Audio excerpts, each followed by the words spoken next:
Are you seeing the improvement that you thought you would see when the season started? There's no improvement.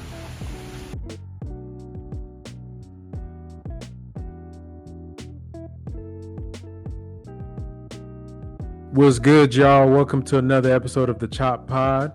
It's your boy F Tank 58. Got my man with me for the new year as Space goes, brother. What's good with you, bro? What's happening, brother? It's been a minute since we did this form of content. A nice pod, bro. Let's chop it up real quick. Man, it's these damn holidays, man. Trying to, we family, man, so we've been busy, work, but it's good to be able to chop it up with you. There's been a lot going on the Rockets front. Aside from losing, which everybody's used to, one of the things, obviously, that everybody was talking about on the, after the 2 games ago where we lost to the New York Knicks, your boy Eric Gordon was able to have some post-game comments about the team, man. Let's just say it kind of left everybody a little bit shocked at what he said. Basically, and this is paraphrasing, that he does not see any improvement in the team. And this has been the conversation piece for a lot of people over the past few days. I'm curious first, I just wanted to get your take on it, and we could just wrap from there. But what do you generally, just big picture, do you think he's right? Big picture, I think he do have a point. But if we looking at a rebuild, we looking at personal growth, really, because we know the team as a whole, as it's constructed, is really not well put together. We've got holes in the gaps in several positions to where it's not going to be a good product that we put out consistently. And we got to kind of see exactly what point he's coming from, because he's been a vet. He knows how winning looks like, and he knows how losing look like, and he don't like what he's seeing. And I kind of agree with him for the most part, but you gotta kind of got to keep stuff in house. You don't want to let anything like this leak, because if you rebuilding, you got to have a sound foundation. And with players coming out and leaking this, leaking that from their own mouth, it's kind of not a good look at Houston, but it's kind of probably what we needed to, shock us back into reality, or get these guys to come out of the selfishness play that really our guards been doing it. And I really think this was aimed at KPJ and Jalen for the most part, and to some extent Silas, because he's allowing it to happen.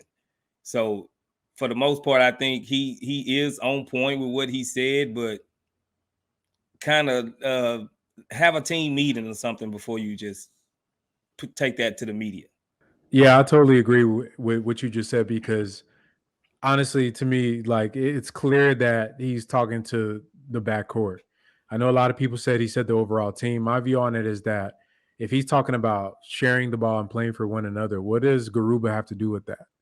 You feel me? What does Jabari have to do with that? What do any of these role players that barely get any shots, their jobs, they're out there to rebound, hustle, and do all the little things. What do they have to do with playing for each other? Because I see a lot of those dudes are out there hustling.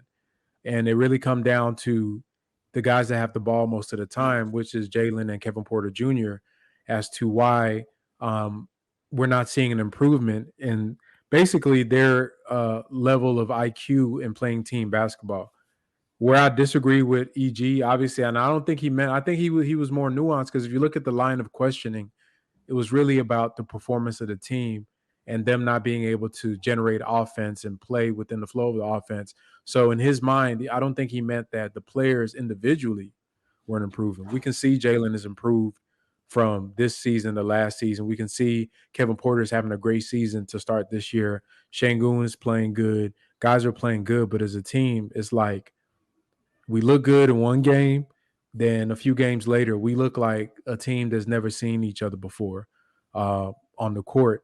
And I think that's really what's frustrating from a big picture view, is like, we're on the clock, right? And this summer is fast approaching. And some of these mistakes, like some of the issues we have, not being able to beat a zone defense, guys are still not getting back on defense, guys are still being lazy, guys are still not playing transition defense, guys are still missing reads, guys are still like ball hogging and taking bad shots late in games. It's not stuff you just turn off at the end of a season. And to be pretty much almost halfway through this season and we're still seeing that. To me, it doesn't leave a lot of confidence as far as like this group as a collective are going to be good enough to even say they're going to be a playing team next year. That's facts. And I know a lot of people saying we was hyperbolic calling Stone and Silas out early on this, but we see in that we're not the only ones that's feeling this way. Even the guys from the national media and people that covers the team or in the NBA in general, they feeling the exact same way as most of the fans and fan base feel. You have a select few and a select few group of people that's like, oh, they're young, blase, blase, but I don't think those guys are being realistic. I think they made a take and they just standing on it and it's just going down that hill. But for the most part, you can see little growth, like you said, individually. But as a team, I always say we're a good collection of parts and a good collection of talent. But as far as being a true team, they don't know how to be a team. They haven't been taught how to be a team. And then the one true veteran that we have in our locker room come out and says that they're not really progressing. Like what kind of growth is that, and what did he really accomplish in the end? Like, I don't think he really accomplished nothing in the end by saying that at that point in time.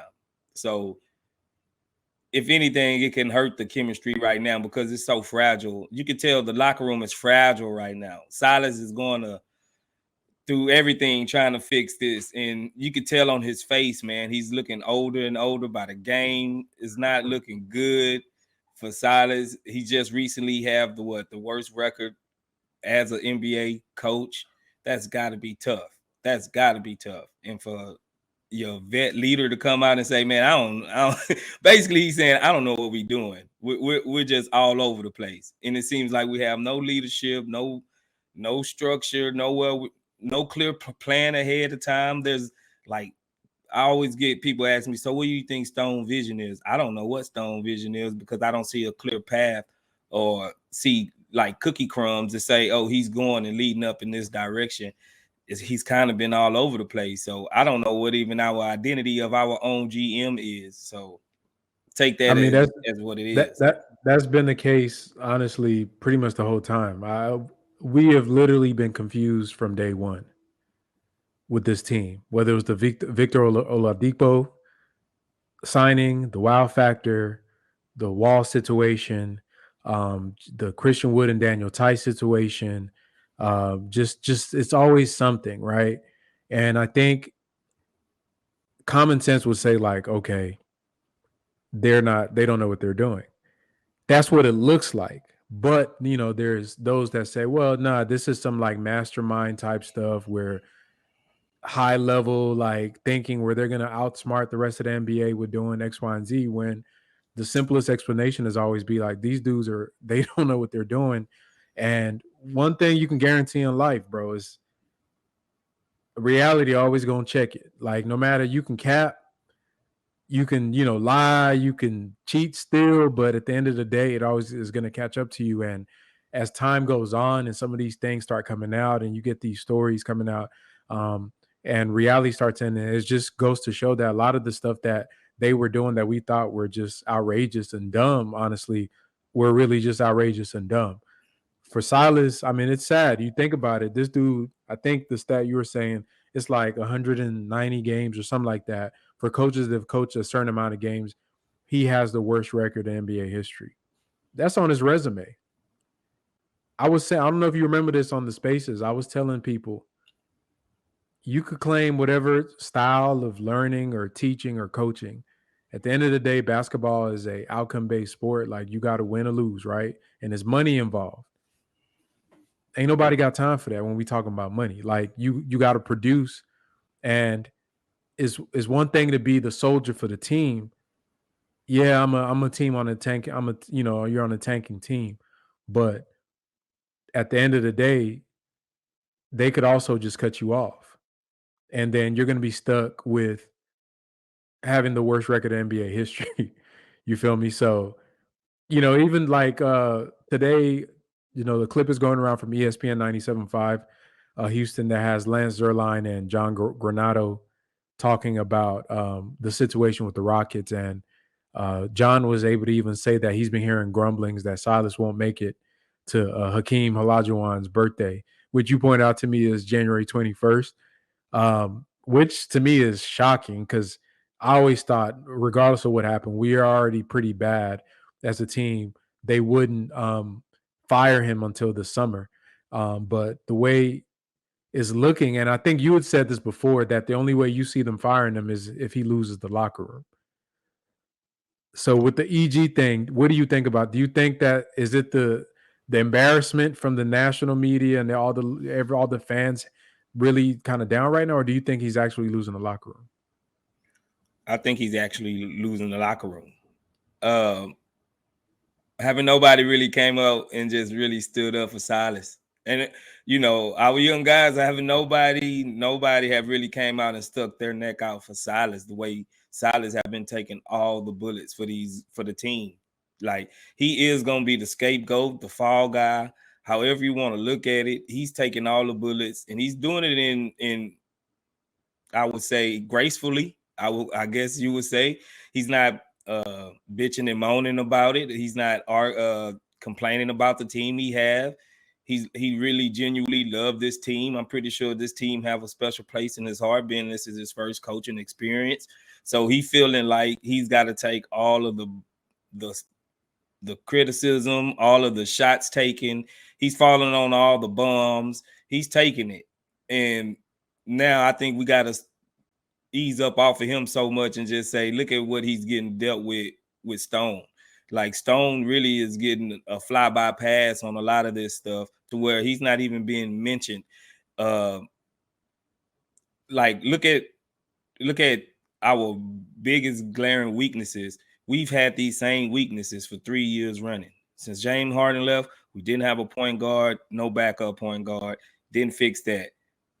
Since we tried to get a big, since Clint Capella left, we failed miserably on getting a true rim running, rim protecting type big that fits almost any team in the league today. These guys are almost a dime a dozen. These are the most plentiful guys out there, and we couldn't get one of them. JaVale McGee, Tyson Chandler, some of these guys, any one of these guys. It's a slew of these archetype of guys, and we couldn't get not one of them.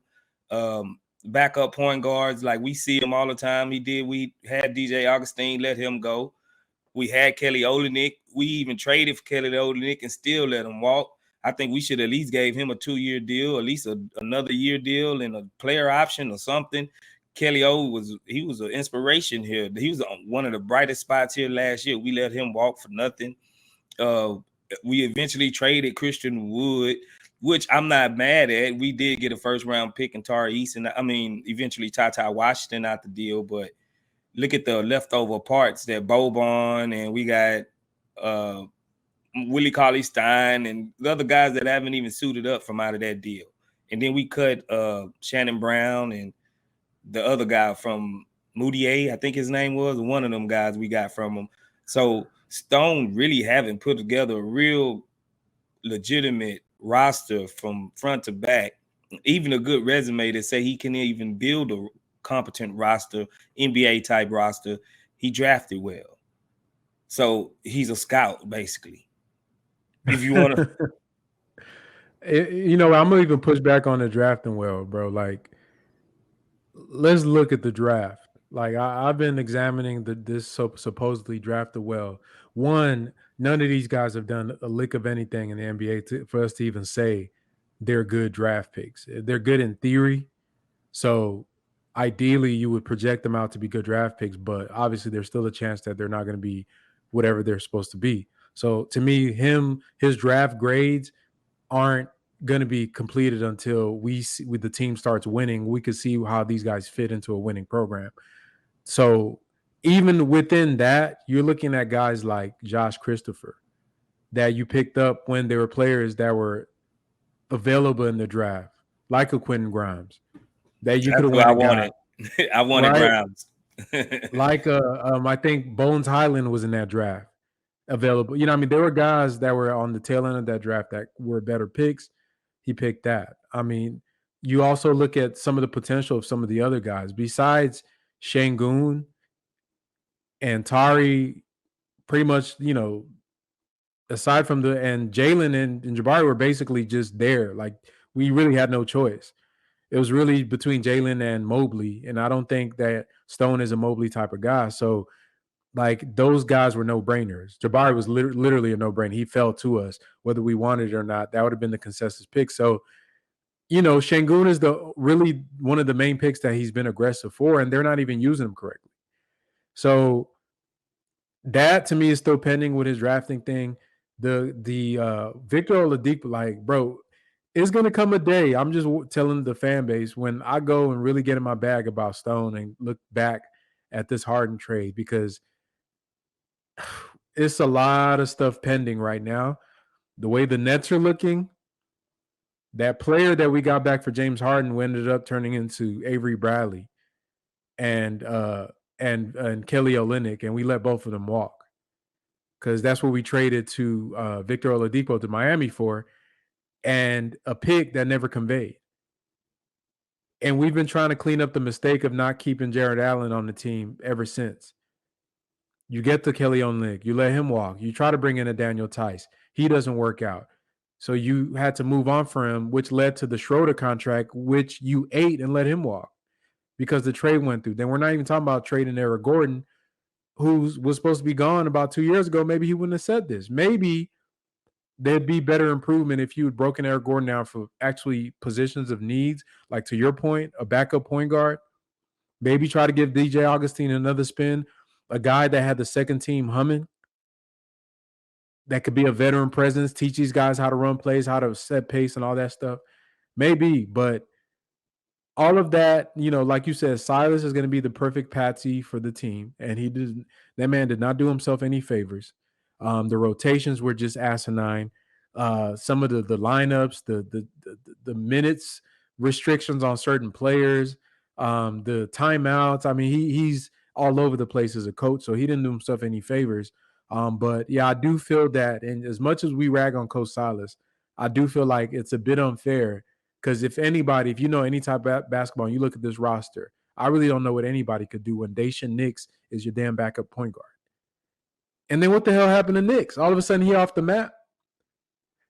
Like, what's going on, man? Like, look, you see the banner, what's going on? Like, there's some fishy on the Rockets, bro. Yeah, I think it's Occam's razor.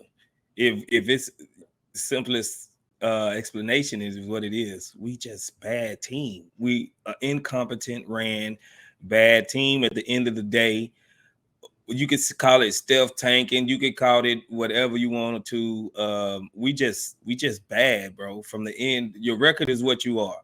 Like old Bill Parcells says, your record is who you are, and whether you're accomplishing to get that record or not, if you want to intentionally be bad, then you shouldn't be upset when you get called bad and incompetent, because that's what you look like, bad and incompetent, whether it's on purpose or not. So you can't really get mad, and the fans can't get mad for people calling out the bad play and the incompetency if they trying to do it or if they're not. Whether you're trying to do it or not, it's just semantics. The bottom line is you're a bad team, and your record says you're a bad team, and you got the only vet that's here on your squad is calling it out and saying we are a bad team. We don't even see no improvement. Usually vets don't say that. Usually vets be like, oh, I got young guys coming in, they're working hard, they're taking steps in the right direction. We can see it progressing. Blase, PC. He couldn't even be PC. He couldn't even be cordial with it. He couldn't even, he's so fed up, he couldn't even put on a lying face to even save face to even try to make this half-ass look good. He just came out blatant and said, no, we're not getting better. So basically he's saying, I don't know what y'all looking at, but we are not getting better. And that's a cause for concern. That should be alarming. That really should be. That really should be. I think if this was Boston, LA, New York, this would be all over their news and all the sports outlets and all the local journalists that cover the team. But you know what we're gonna see from not all, some of our local journalists is they're going to start doing team apologetics for the Rockets, dropping a story about how, the guys are really, really this or that and whatever. And which is really, really kind of sad. But I mean, the fact that Eric Gordon felt like he had to say that, and to me, I take it, Eric Gordon don't talk. He's not a diva. Dude been a soldier the whole time he been here. We make fun of him and for the facial expressions. He doesn't talk. He's a quiet dude. He's very straightforward and blunt. He ain't no cap in his rap. We know that about Eric Gordon. He's very straightforward. Like if he's not happy, he'll let you know. So I don't take this. Some people say he's like trying to get. I don't think it's any of that, bro. I really honestly think that was his honest assessment. Like they asked him a question and he just gave you the real answer, and there was no hesitation. Even his facial expression afterwards, he knew he said something significant. The way he kind of did his mouth and like, yeah, I said it. And the fact that it's still gonna be, I'm watching the AT&T broadcast, and they had to quickly remind us how young the players. Like, bro, there's a lot of young teams. Did you notice they did a feature that the start of the game? I know you watched the other streams on the AT&T, the home stream. They did a feature coincidentally reminding the fan base how young everybody is on the team, that we should be patient. Like, bro, like people, we're not dumb. Like we know ball. This is not an age thing. Improvement doesn't have an age. Hell, my 4-year-old, if you ask me, hey, how's what's the name? How's she doing in this and this? Oh yeah, she getting better. She can read the A's and B's and write the C's now, but she would. It don't mean like you're a rocket scientist if you're improving. That man said they are not improving. I mean, that's significant. That is, bro. Like, it's like, what else can he say? What can he say? We got the worst record in the league for 3 years running. There haven't been no improvement. Even from when we even started 2 years ago, this rebuild, there is no improvement. Even the Philadelphia 76ers and some of the guys that's known to just be bad. Some of the teams that's just known to be bad. Never was 3 years the worst team in a row. Never. Except I think Philly did it once, maybe, right? Maybe Philly had it one other time during the process.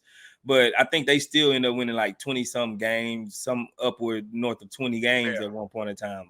And our rebuild, even though we like to say we got this, we got that, I challenge anyone to just look up and down our roster and say, how many guys can leave this team today and go to any other squad and have a significant spot on that squad? It could be almost any squad you could pick. More than half of this team ain't gonna get burned on those squads. So we don't even have quality starting type players, to let alone have quality backup players to come in and fill up roles for those guys, because our quality type players, starters, are not actually true average NBA starting type guys.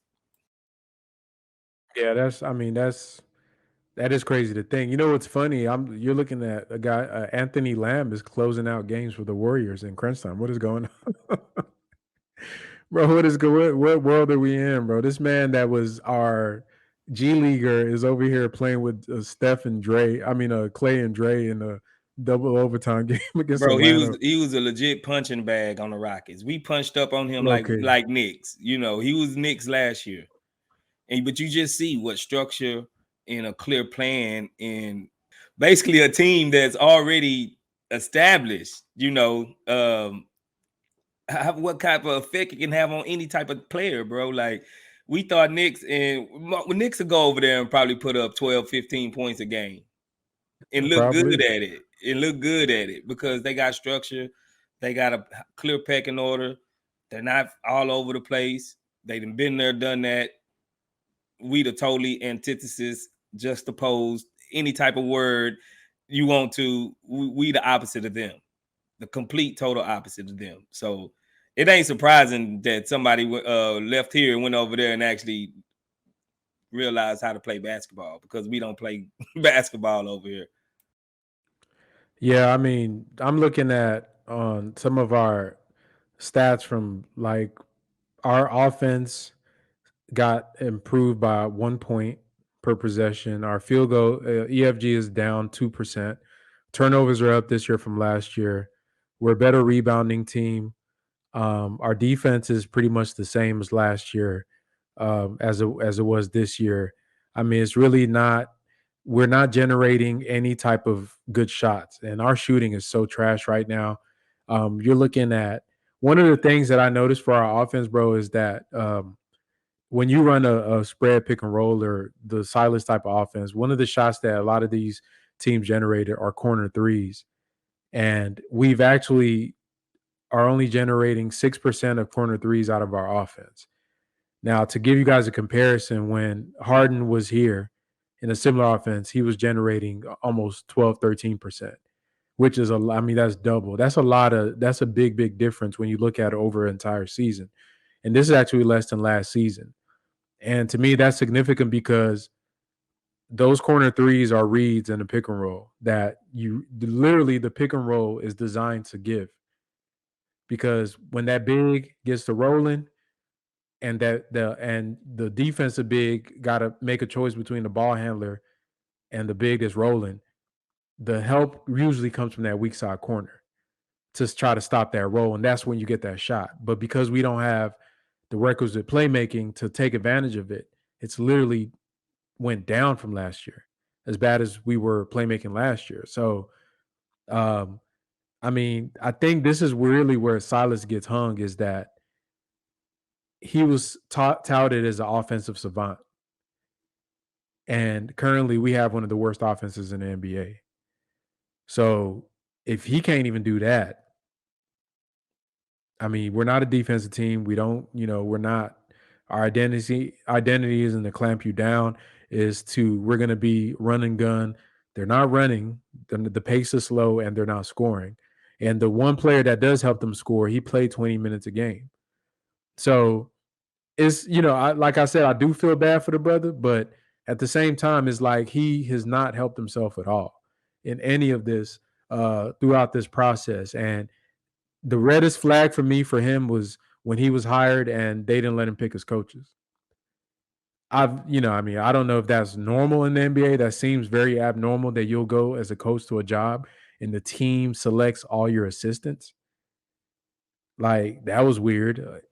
You know what I mean? And even now, he gets to pick 3 or 4 of his guys, and they still put Abdel Fattah on the roster. Like that's weird too. Can you imagine somebody putting your replacement basically and he got a coach with you? It's just weird. It just seemed like he has no type of influence or like he's just a walkover, bro.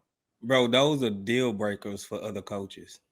What? Yeah. That's why Ty Lue did not go to the Lakers because they wanted Jason Kidd and Vogel and all these other guys on the roster. He did not play that. I think another who else was that on the Lakers? The Lakers almost got and they was like, nope, sorry. Maybe that's why. Yeah, maybe that's why like Jeff Van Gundy and other guys like that didn't take the job over here because they ain't gonna sit up there and let nobody else basically hire their whole squad of coaches and then be like, basically, these guys are here to potentially replace you whenever you messing up, basically. And he's gonna always be looking over his shoulder. And he already gotta have Lucas on the roster in some type of way. That's just like whoever coach come in, Lucas is gonna be there. So he already have no say in Lucas to begin with. And he can't even handpick his own coaches. Maybe he don't like the defensive style that Lionel Hollins run or whoever run. Maybe he don't like the development of such and such, but he can't even do that. This guy is basically a Dallas Cowboys head coach because we all know Jerry Jones is going to be running everything. So we got Silas. He's Coach Clapp. He's Jason Garrett. Bro, basically. Yeah.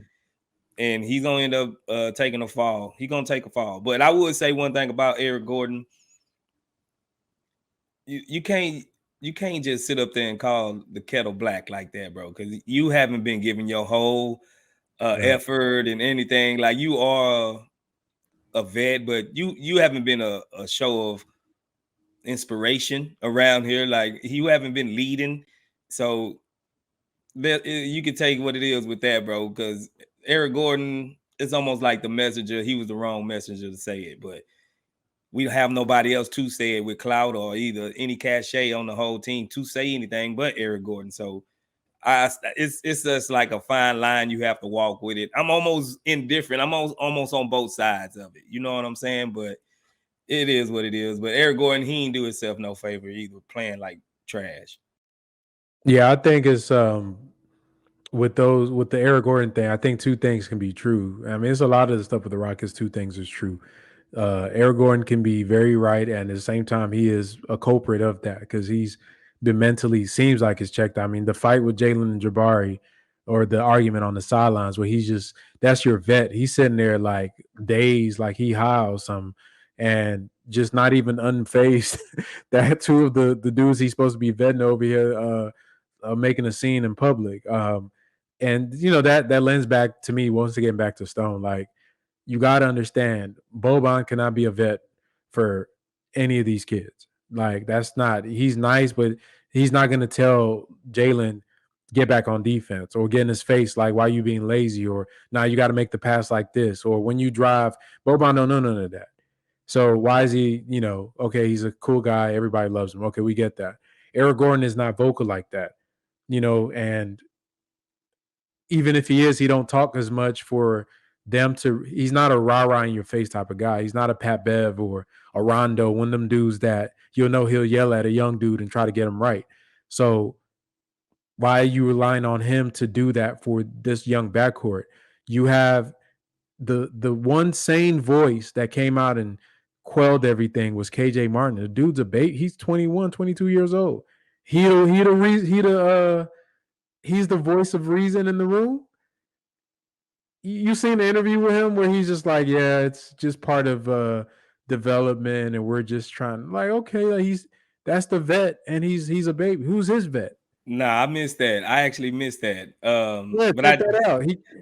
Yeah, that's crazy. I didn't catch that one.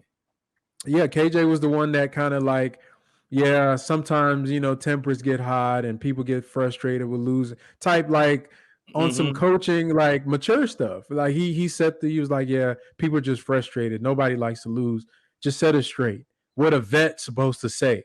Right. And that's the guy they want to trade. But I was about to say, ain't this the guy that everybody want to trade? What's up with that? That's the guy they want to trade. But to me, he's the vet. He's a vet.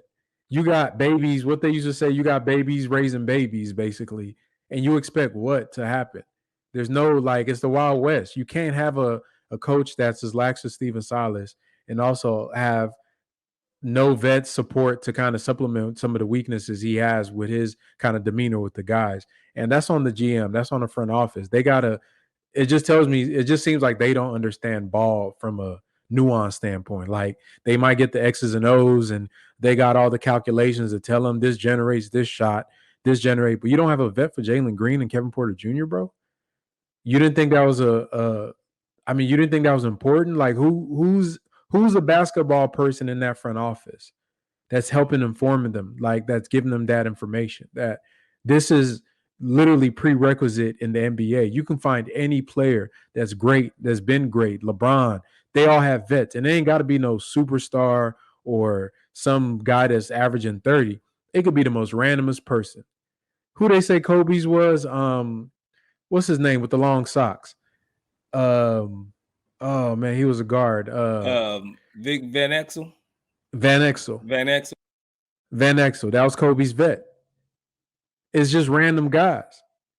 But these are men that could tell them how to be men, how to invest, how to show up to work, how to get back on defense, what not to do, what to say in the media, how to address this question. Don't tell them about that. Nah, bro, you ain't supposed to say you didn't play good because it's the holidays when KPJ said that and family and stuff coming into town. Nah, bro, you don't say that. Just give them this answer. Help them out. Help them learn, man. Help them learn on the court. Get in their face. Hey, nah, you got to pass that rock. When that boy get in that post, give him the ball. That's what it's supposed to be. Like, we need that, and it's not coming from the coaching. They got to supplement it. I just think that, to me, the Rockets, the time is ticking, man, because we know this offseason's coming up. Decisions are going to have to be made on the roster. Obviously, you've heard that we've talked a lot about James Harden and blah, blah, blah. If they bring in a James Harden, that changes the dynamic. You ain't gonna be. He's gonna, if stuff like this going on, he gonna walk over everybody. And I asked the question. I wonder what you think about if they bring in a real coach. He's gonna want to change everything up, like this, the roster, the playing time stuff. I don't. Do you think that the front office would fire Silas and hire somebody, or do you think they'll just replace him with somebody else that's like him, that they can, a young coach that's impressionable? I think eventually Tillman gonna get involved, and it ain't gonna be up to Stone. So whoever replaces Silas, I think Tillman gonna have some say into it.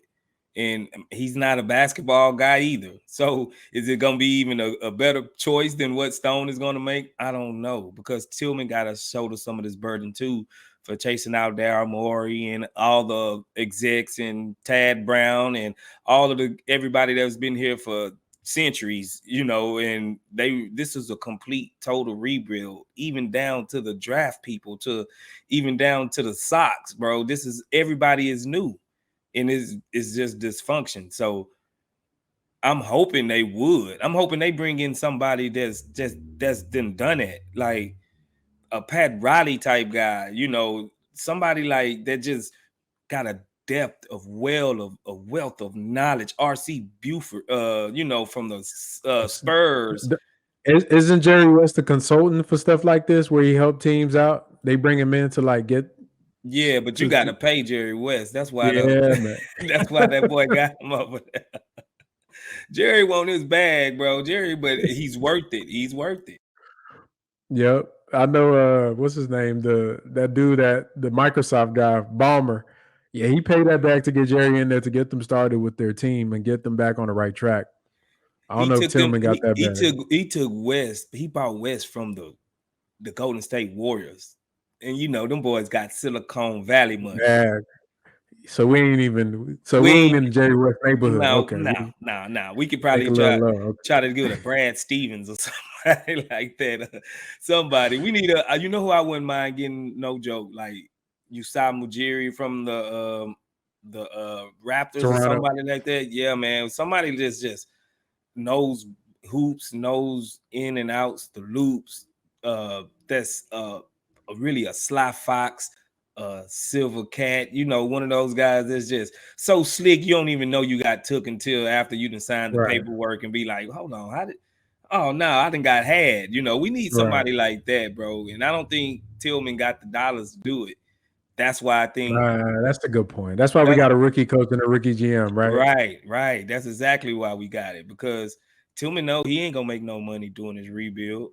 But if he can get that cash cow that's named James Harden back over here, like I said in the chat, Frank, that boy might bring $250 million with him back over here, just in merchandise and ticket sales and everything. He's still a big name draw, bro. So that could be one motivation in Tillman to sign that 2 years, 6 year, 3 year, $120 million or something, 150 million to get Harden back over here. He's gonna reap that and then some. That's a tough, man. I don't know, man. The way it's looking, like, yeah, we'll see. But just to, like, as they go into this, like, as they go into close to the trade deadline, All-Star break coming up in a month or so, what are your expectations from the second half of the season with the team? One, do you see Silas being here as the coach to close out the season? And two, do you think that we actually do see a leap in the teams collectively to close out the year? It depends on how much we lose from here on out. I think we on a 5-6 game losing streak right now. After we won 5 at home, straight at home, we done lost like 7 at home in a row, or 6 at home in a row, something like that.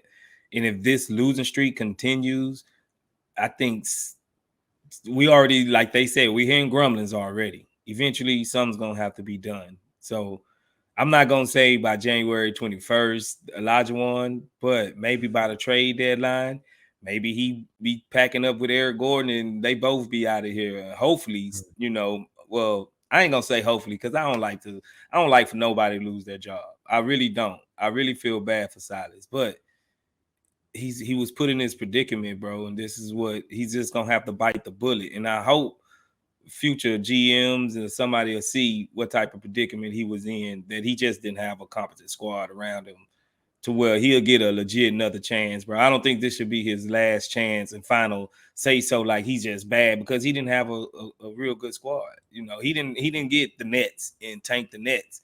He got the tank and Rockets and they tanked, you know, so it's kind of like this is what expected. So as far as what I want to see with the team, realistically, nothing, because I'm not gonna even set myself up for failure like that. I done had 2.5 years running of failure with this team. So whatever comes with it, I'm gonna just wait to the end of the year and do my evaluation of what we should be projected to do next year, with being a different coach, different players, different system, more cap money, better free agents to bring over, just having a real competent roster. I think this year right here is basically a wash. I think it's a wash right now, bro, really. And I'm not gonna set no expectations for this team at all. So if we end up doing good, I'm gonna be happy. If we end up being bad, hey, I'm gonna just be settled in with the results, bro. That's how I'm gonna take your name. I gotta be apathetic right now. I gotta be apathetic, Frank, for real, bro. For real. Damn, bro, they done got you to where I was, but I'm gonna be a little bit more optimistic. I think the second half, some of these young dudes, Tari, Jabari, Tai, even Jalen, and for Jalen, I think he hitting a sophomore's wall right now, and he'll come out of it. And for KPJ, I think KPJ really, obviously, he's more of a veteran, so his body's used to it. But I think this summer he really focused on his game, and Jalen out here touring the world, and that was something we complained about all summer. Now he's hitting this wall when his buddy was out here working every day, and you can see the results come in. Like you can't cheat the game, bro. Like I don't give a damn if your trainer live with you, bro. It's different than being in the real gym. You at a hotel gym trying to work out, and while you in Paris and doing this, he needs to take this off season seriously and focus everything, because like I always say for him, and I forgot who else said this, you can't chase fame while you trying to be a good basketball player. You hustling backwards. Chase being a great player, the fame gonna follow. You can't get a name for yourself trying to be a brand ambassador before you even did anything in the NBA. You got to make your mark as a player, then everything else just fall into place. And I get he getting the endorsements, he bought his money, he always wear the green, that cool. Just like he said, this is his quote: keep the main thing, bro. He got to be a gym rat. That's all, all that traveling can wait, bro. Make an all-star team, then go travel to Paris and see what kind of love you get. See what kind of bags people throwing at you. He a handsome kid. He got a good personality. He dressed well, fashionable. If you ain't winning, you out there just a model, bro. You might as well be J Gup for the team. So, like, yeah, for expectations for the team, I do expect them individually to play better. Collectively, I don't know. Does Silas make it through? I think so, because I'm going to bank on Tillman being cheap. Because I don't feel like Tillman's going to want to be paying somebody. Well, he paid John Wall to be at the house. So if they do fire Silas, I guess a quick out would be Coach Lucas, because he already on contract and you ain't got to pay nobody. They'll probably just let him ride out and then do a coaching search after that. But yeah, that's probably is a good option. But on an optimistic note, I do think these guys are going to play a little bit better as time goes on. And shout out to Kevin Porter Jr. Once again, since that Pacers game, like I told y'all, if I don't blame him for anything anymore. At the end of the day, I'm looking at these adults. I'm looking at the coach. I'm looking at the GM. If you're going to put him in position to play that point guard position, he's the best player that we got right now that's doing it. And then I'm not going to get on the kid for it. I'm going to look at you like, why did you got somebody that's going to make his life easier? So great to see him playing well and kind of hitting a stride, finding his game. And hopefully what you hope for is that him and everybody else can play good at the same time. Because they're not playing with each other right now. It's like my turn, your turn. So that's a hard, that ain't winning basketball, but I'm glad that at least we know that, okay, he can be efficient. You know what I mean? So Yeah. I'm just be all the way 100. He's been our best player this year. He's really been our He best has. player this year. He been our He best player. has. So He has. He has, and that's facts. And I said that he's been the best player. Somebody tried to ask me they'd if he's better than Jalen. I'm like, yeah, of course he's better. He's older. He's 2 years older. He's been in the league 2 more years. I want to see if Jalen and him were the same age, then I'd be like, yeah, but Jalen's he's 20. When KPJ was 20, he wasn't as good as Jalen was, not even close. I think him and Jalen are pretty close right now. And you could argue Jalen was better at the start of the season, but he has definitely been the most consistent and he's hitting his stride. And I think that honestly, if they can get a better team, then we can really see his value. I can't judge players on bad teams to say like what their ultimate values be until they start winning real competitive games and playing for some. So I'm hoping, man. I think next year they're gonna break everything down. That's what I think. My theory is that they're gonna clean house. Half the bench gonna be gone. It'll probably be one of our favorite players gonna be gone, and it's gonna be a totally different team. And we'll get to see what things are supposed to look like. That's what I believe. and I agree, and it'll be much needed. It really will be. Because it's gonna Probably. something drastic gonna have to happen for us to get off this trajectory of what we on right now, presently. Yes, sir. But with that, man, we're going to shut this down. Appreciate y'all for listening. We will definitely keep rocking with us, as we always say. Follow us on Twitter, the Chop Shop Twitter page, Space Ghost on Twitter, myself on Twitter. I'll put that in the link of this podcast. Also, post-game spaces. I do those on Twitter once in a blue moon. Space does the YouTube post-game lives. Check those out. Those are very entertaining. We've got a great community. Shout out to all the members of the Chop Shop. What y'all call it? The CSG? CSG, Chop Shop Gang. Shout out to all our members, man. Y'all keep us going. We'll try to do the podcast on a more regular basis. It's just the holidays kind of threw off our schedule. So I know some of y'all be calling us lazy and stuff. We promise you, we work hard in real life, man. We got real jobs, man. Yeah. But yeah, we'll put these out. Try to do a couple, just random stuff. But yeah, thank you guys for rocking with us, and just keep following us and supporting us.